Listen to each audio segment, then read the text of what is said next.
È salito a 87 feriti, 3 dei quali gravi, ma non in pericolo di vita, il bilancio dello scontro frontale tra due treni della metropolitana di superficie di Cagliari.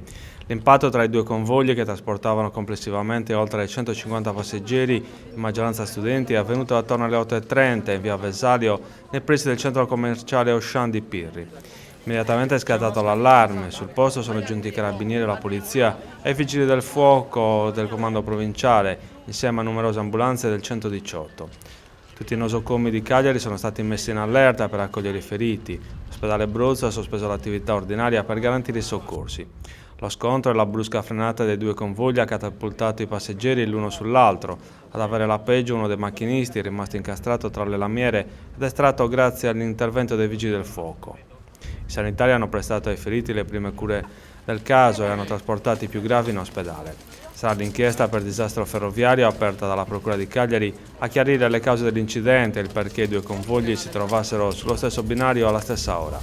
Le scatole nere di cui sono dotati i treni saranno analizzate per fornire i dati che potranno chiarire la dinamica dell'incidente, che poteva avere un bilancio ancora più pesante.